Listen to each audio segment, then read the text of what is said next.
भारत में 125 crore mobile phone user हैं, जिसमें से 90% प्रीपेड प्लान के यूजर हैं। सर, आज मैं प्रीपेड प्लान के जो मोबाइल यूजर्स हैं उनकी ओर से दो समस्याएं उठाना चाहता हूं। सर, पहली समस्या है कि रिचार्ज खत्म होने के बाद आउटगोइंग के साथ साथ इनकमिंग कॉल का भी बंद होना। सर, जब प्रीपेड प्लान एक्सपायर होता है या मोबाइल रिचार्ज की वैलिडिटी खत्म होती है तो आपकी आवाज बंद कर दी जाती है। फोन मेरा, सिम कार्ड मेरा, नंबर मेरा। तो सर, रिचार्ज खत्म होने के बाद आउटगोइंग कॉल बंद होना समझ आता है, लेकिन इनकमिंग कॉल बंद होना सरासर मनमानी है। सर, हमारा मोबाइल नंबर आज हमारी डिजिटल पहचान बन चुका है।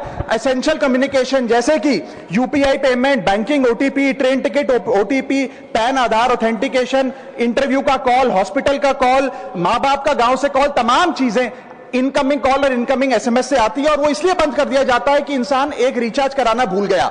सर, इनकमिंग कॉल बंद करना is not stopping of a service, ये हमारे राइट टू कम्युनिकेशन को स्टॉप करने जैसा है। सर, जैसे आपका आधार कार्ड इसलिए एक्सपायर नहीं हो जाता कि आपने डिटेल अपडेट नहीं करी, या आपका बैंक का खाता इसलिए बंद नहीं हो जाता कि आपने मंथली डिपॉजिट जमा नहीं किया, या आपका वोटर आईडी इसलिए सस्पेंड नहीं हो जाता कि आप एक चुनाव में वोट डालना भूल गए, ठीक उसी तरह आपका मोबाइल नंबर इसलिए सस्पेंड और डीएक्टिवेट नहीं होना चाहिए कि आप एक रिचार्ज भूल गए। सर, मैं सदन में फ्री आउटगोइंग की मांग नहीं कर रहा, फ्री डेटा की मांग नहीं कर रहा, लेकिन इनकमिंग कॉल फैसिलिटी की गारंटी होनी चाहिए। मेरी 3 स्पेसिफिक मांग है। पहली, प्रीपेड मोबाइल कनेक्शन में इनकमिंग कॉल और इनकमिंग एसएमएस कम से कम 1 साल तक कंटिन्यू रहे, चलता रहे from the date of the last recharge, ताकि एसेंशियल कम्युनिकेशन चलती रहे।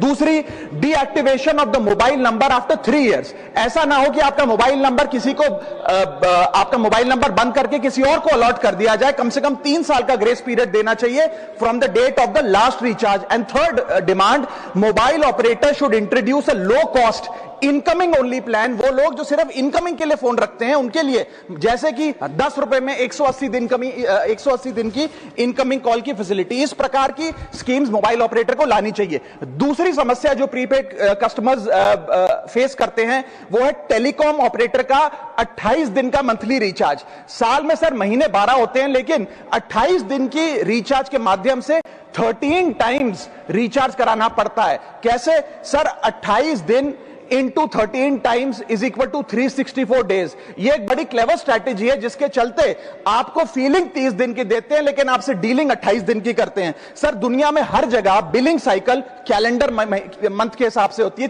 30 या 31 दिन। आपको मंथली सैलरी, लैंडलॉर्ड का रेंट, बैंक की ईएमआई, बिजली पानी गैस का बिल, तमाम चीजें 30 या 31 दिन के महीने के हिसाब से होती हैं। लेकिन ये मोबाइल ऑपरेटर, टेलीकॉम ऑपरेटर 28 दिन के महीने के हिसाब से आपको रिचार्ज प्लान बेचते हैं, ताकि साल में एक अतिरिक्त रिचार्ज आपको मिल जाए। मैं उम्मीद करता हूं कि इसे भी समाप्त किया जाएगा।